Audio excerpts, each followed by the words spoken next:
ये कहानी नेहा की है, जो गर्ल्स हॉस्टल में रहती है और वह अपने कॉलेज खत्म होते ही कॉल सेंटर जॉब ज्वाइन कर लेती है। नेहा अपनी नई जॉब के लिए बहुत उत्साहित है।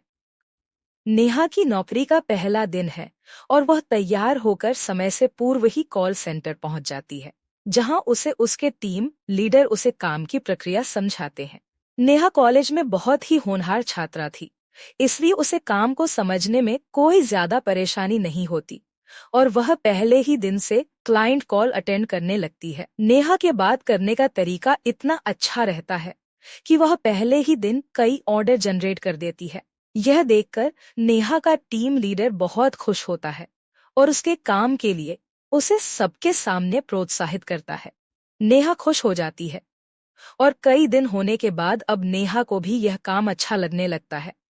नेहा अपने काम से इतना प्यार करने लगती है कि उसे कई बार अपनी टाइमिंग का भी पता नहीं चलता। कई दिन ऐसे ही चलते रहते हैं। एक दिन नेहा का टीम लीडर उसे नाइट शिफ्ट करने के लिए कहता है, लेकिन नेहा रात में काम करने को मना कर देती है। दरअसल कॉल सेंटर की रात को काम करने वाले स्टाफ में कमी आ जाती है, जिसकी वजह से नेहा को अप्रोच किया जाता है। काम की मजबूरी के चलते नेहा हाँ कर देती है और अगली रात 8 बजे से नेहा कॉल सेंटर पहुंच जाती है।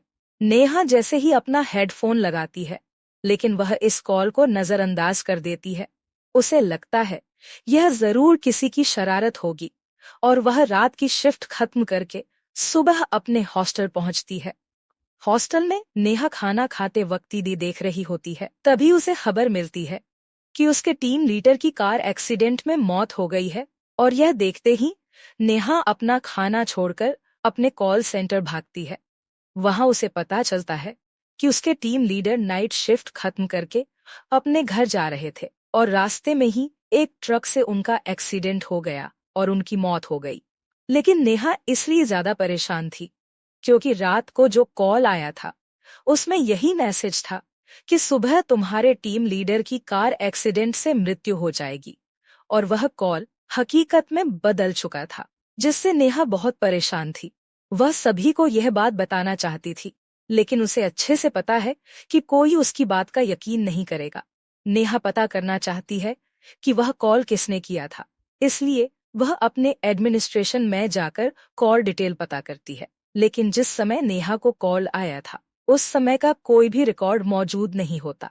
इसका मतलब उस समय किसी क्लाइंट का कॉल नेहा को नहीं आया था।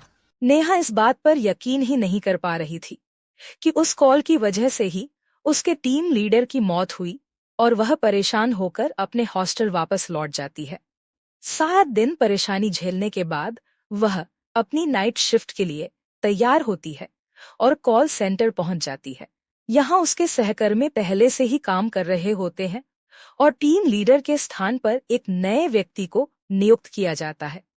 नेहा जाते ही नए टीम लीडर से परिचय करती है और उसके बाद क्लाइंट कॉल अटेंड करने में लग जाती है। देखते ही देखते रात 12 बज जाते हैं और फिर उसे उसी तरह का एक और कॉल आता है और उसमें बताया जाता है कि आज रात 2 बजे कॉल सेंटर के सर्वर रूम में आग लग जाएगी, जिससे कॉल सेंटर का सारा क्लाइंट डाटा बर्बाद हो जाएगा और इससे कंपनी को बहुत नुकसान होगा।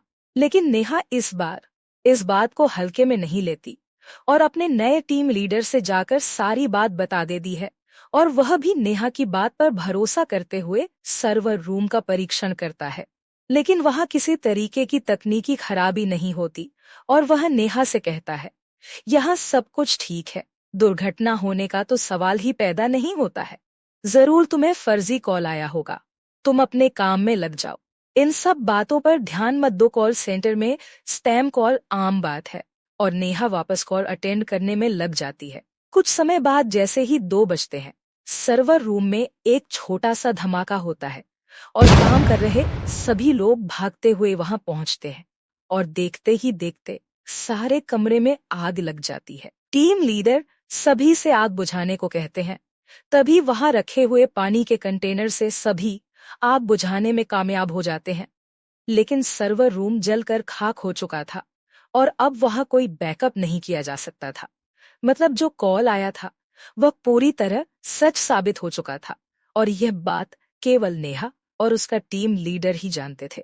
नेहा का टीम लीडर उसे अपने चैम्बर में बुलाता है और नेहा से पूछता है, तुम्हें ऐसे कॉल कब से आ रहे हैं? नेहा कहती है, जिस दिन से मेरे काम की शिफ्ट चेंज हुई उसी रात 12 बजे पहला कॉल आया था, लेकिन मैंने उसे ज्यादा महत्व नहीं दिया था।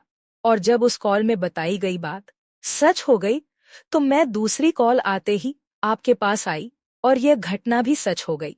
टीम लीडर नेहा के साथ मिलकर योजना बनाता है और अगली रात 12 बजे के कॉल के लिए दोनों तैयार होते हैं, जिसमें एक ही कॉल को सुनने के लिए दोनों अलग अलग हेडफोन कनेक्ट करते हैं। तभी 12 बजते ही कॉल आता है और नेहा कॉल रिसीव करती है और साथ ही अपने टीम लीडर को भी इशारा करती है ताकि वह भी कॉल में बताई जा रही बातें सुन सकें, और दोनों हेडफोन लगा लेते हैं। आज रात को वह सुरक्षा कर्मी करंट लगने से मर गया जिसने छुट्टी ले रखी थी।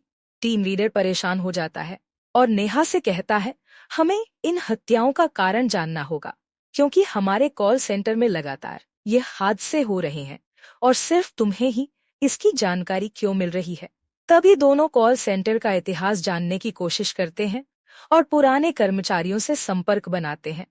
उन्हें एक पुरानी कर्मचारी महिला मिलती है जो लगभग 12 साल पहले वहां काम कर रही थी, लेकिन उसके साथ कुछ पुरुष कर्मचारियों द्वारा गलत बर्ताव किया जाता था, इसलिए मजबूरी में उसे अपना काम छोड़ना पड़ा। और उसकी सहेली, जिसका नाम भी नेहा था, उसके साथ तो बहुत ही गलत हुआ था, जिस सदमे से उसने उसी कॉल सेंटर में फांसी लगा ली थी और कुछ समय के लिए वह कॉल सेंटर बंद रखा गया था। नेहा की टीम लीडर को अब सारी बात समझ में आने लगती है और उसे एहसास होने लगता है कि वही लड़की नेहा से संपर्क बना रही है, क्योंकि वह नेहा में ही अपने आप को ढूंढ रही थी। नेहा यह बात जानते ही डर जाती है और वह अपनी नौकरी छोड़ने का फैसला करती है, लेकिन टीम लीडर उसे मनाने की कोशिश करता है और कहता है, तुम ही हो जो उससे संपर्क बना सकती हो, और यदि तुम चली गई तो ये हादसे हमेशा होते रहेंगे और हमें पता भी नहीं चलेगा। जरा सोचो कितने निर्दोष लोगों की जान जा सकती है।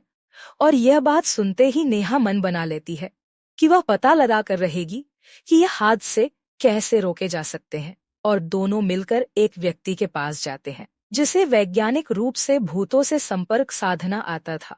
वहां जाकर उस व्यक्ति से उन्हें पता चलता है कि जब तक उसका बदला शांत नहीं होगा वह ऐसे ही हत्या करती रहेगी, लेकिन यदि हम उसकी आत्मा का संपर्क कॉल सेंटर से अलग करने में कामयाब हो जाए तो हादसे रोके जा सकते हैं। लेकिन इसके लिए नेहा की जान को खतरा हो सकता था, क्योंकि उस वक्त नेहा को अकेले ही कॉल सेंटर में रहना होगा और जैसे ही वह नेहा से संपर्क करेगी तो उसे नेहा के शरीर के अंदर आने के लिए यह व्यक्ति विवश कर देगा और उसे नेहा के शरीर के अंदर रखते हुए कॉल सेंटर से बाहर निकालकर किसी दूसरे स्थान में उसे आजाद कर देगा, जिसके लिए उससे जुड़ी पहले की कोई पुरानी वस्तु ही जरिया बन सकती है। और अधिक जानकारी जुटाने से उन्हें पता चलता है कि वह हेडफोन जो नेहा इस्तेमाल करती थी उसे वही लड़की इस्तेमाल किया करती थी, लेकिन यह कार्य गुप्त तरीके से किया जाना था क्योंकि वहां लोगों के होने से असफल होने का खतरा था। टीम लीडर सभी स्टाफ को छुट्टी दे देते हैं और तीनों मिलकर योजना को अंजाम देने के लिए कॉल सेंटर पहुंच जाते हैं। रात 12 बजते ही हमेशा की तरह कॉल आता है और योजना के अनुसार वैज्ञानिक उस आत्मा को तकनीकी प्रक्रिया के तहत नेहा के शरीर में उसे प्रवेश करवा देते हैं और नेहा बहुत अजीब सा बर्ताव करने लगती है। उसे संभलना मुश्किल हो जाता है। तभी दोनों नेहा को रस्सी के सहारे बांधकर कार तक ले जाते हैं और एक सुनसान जगह धार्मिक स्थल पर उसे आजाद करने की तकनीकी प्रक्रिया करते हैं। कुछ ही घंटों बाद नेहा को होश आ जाता है। टीम लीडर यह देखकर बहुत खुश होता है क्योंकि उन्होंने खतरा उठाते हुए इतना बड़ा काम कर लिया था और बहुत से बेकसूर लोगों को मरने से बचा लिया था। इस हादसे ने नेहा को झकझोर के रख दिया, इसलिए वह अपनी नौकरी छोड़ देती है और अपने गांव वापस चली जाती है। इस घटना के बाद कुछ दिनों के लिए कॉल सेंटर में नाइट शिफ्ट बंद कर दी जाती है। इस घटना के कुछ दिन बीते ही थे, अचानक 12 बजे फिर कॉल सेंटर में कॉल आता है, लेकिन फोन की घंटी बजत जबकि सारा सिस्टम बंद किया जा चुका।